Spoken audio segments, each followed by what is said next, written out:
G'day and welcome back to little old New Zealand. Thought I'd do a video, haven't done one for a while, and excuse the video quality, I am doing this just off my phone. So I backed my car out the other day and went to put the roof down and it didn't go down. So I thought I'd do a video and document my journey through how to fix this, and hopefully I can fix it. I've got a little bit of an idea of what it could be. But first of all, what I'll do is I'll show you how it presents and what it actually does or doesn't do when I actually go to put the roof down. So let's do that now.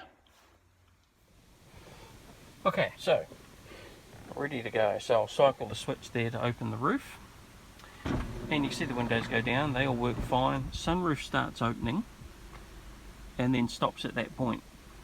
And then on the dash, I cycle it again. The error comes up on the multifunctional display there, system error, no convert type operation. And I've just cycled the switch again, and I'll do it again. And each time I cycle it, the sunroof moves back a little bit further, and then stops. So that's the way it presents.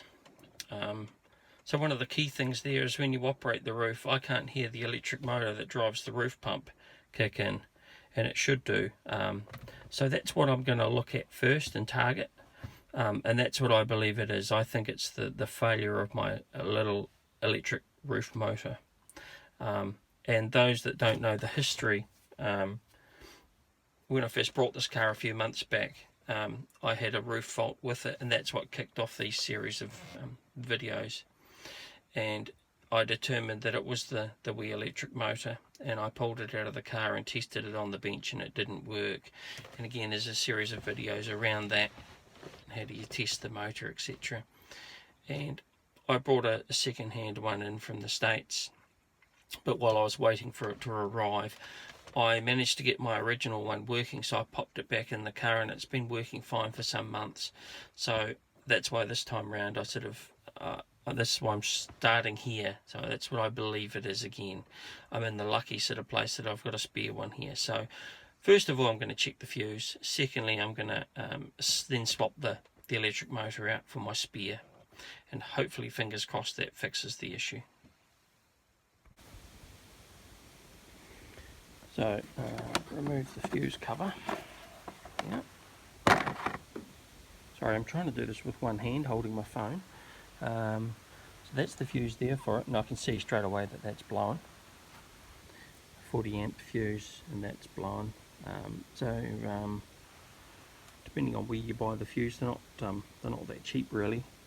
They're about $9 here in New Zealand, so I can throw another fuse in there and give it a go, and that might fix the fault, but it might blow the fuse again. So usually a fuse blows because there's something causing it. So what I'm going to do is change the electric motor out. As I say, I've got a spare, so it's a 5-minute job. I'm going to do that, and that's going to save me possibly another $9 if I blow another fuse. Okay, so the first thing we're going to do is remove this rear panel here, and that's just purely for ease of access. You can get at the motor and the pump a lot easier. And one thing you will notice, and again I say this in every video, I haven't got the original factory foam case that the pump sits in. First thing I did when I got the car is got rid of that foam case, because what they do is they act like a big sponge, and if you do happen to get any sort of water in your boot at any stage, it soaks up that water. And the electric motor here, which is the root cause of many EOS roof failures, is not waterproof, and the foam case soaks the water up. The water then makes its way into the electric motor and corrodes all the inner workings of that motor, and it just wrecks it. And I haven't yet found a place that sells them separately at a decent price. If you want to buy one from the VW dealers, I got quoted one here in New Zealand, and again they don't separate them, they sell them as a complete unit, so the hydraulic unit and the electric motor, and they wanted $9,000 for it. So certainly somewhere you don't want to go to. So You can buy them second hand, and that's exactly what I did online. Anyway, you can see the case is not here, so what I did was use the original bracket, and I just packed it out with a little bit of polystyrene, and it keeps it nice and tight, and it keeps it off the base of the car, and it doesn't rattle. It's not noisy when it works, so I recommend you get rid of that foam case. It's the first thing you should do. Okay, so I've removed the panel, and this is purely for ease of access, and then I've just got a what is it, a 10mm, and just undo the bracket here, just the plastic bracket. And as I say, I've mounted this using the original bracket, but just packed it out with some polystyrene, and it keeps it dry if any water does get in the boot here. And not that I've ever seen any water in this boot, but it is garaged all the time. If you do have a little bit of a leak in the roof, it tends to gravitate to the boot area here. So I've just got some bits of polystyrene, and it just packs it out. And I'll just release it here. Simple as that. And all I'm going to do now is just unplug the motor. It's just one plug here.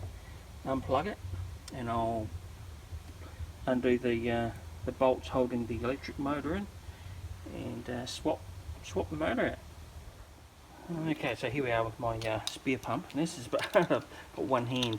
I'm trying to undo this. So it's just a, what is it, 25mm Torx there, and at the bottom there. So I'm just going to undo that. And there's the pump removed. So when I remove it from the pump housing in the car, this has not got any oil in it at the moment, so there's going to be a little bit of oil leak out. So what I'm going to do is try and put the housing up a little bit, but it'll take, it's just a matter of trying to swap them over quickly, and I shouldn't lose any great quantity of oil. So just a matter of undoing those bolts pretty quickly, and they're just swapping one for the other. Okay, so there's the pump back in place. You can see a little bit of oil on my rag there. That wasn't a great deal that we lost at all. It actually took longer to put the bracket back on than it did to change the motor out. But as I say, there's one of my previous videos is how to test the electric motor, but this time I thought I'd just swap it out and give it a go. It's just as easy.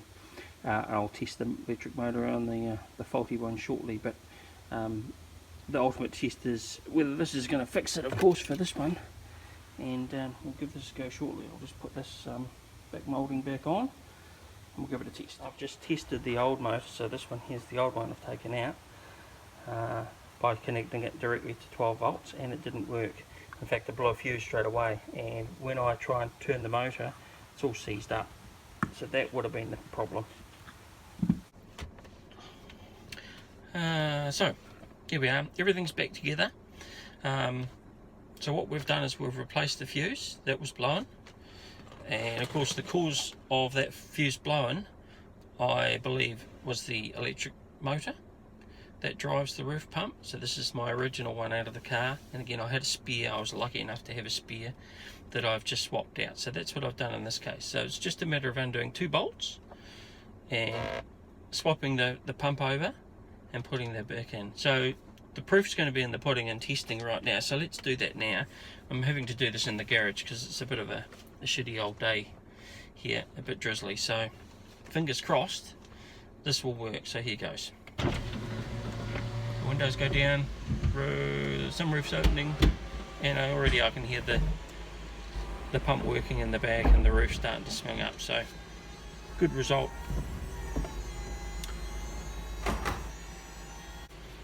As I say, it's a simple place to start. If you have a problem with your roof, it takes all of 5 minutes to take this off and test it, and check my other video out about that. Very simple. It's the root cause of a lot of EOS problems, because water gets in the motor here and it destroys the motor. There are places around the place that can refurbish them. I haven't found one in New Zealand, but I know there's a place in the UK that does. But it was just cheaper for me to buy a second-hand unit and get it in. So it was nice just to have a spare one here. I'll have to see if I can get this one fixed and refurbished. keep it as a spare. But it's always a good place to start. If you like what you see, subscribe to my my other content. I don't post stuff up all the time. It was never meant to be that sort of a channel. It's just taking you through the steps and my experience in fixing little issues along the way. Have a go yourself. Thanks for watching.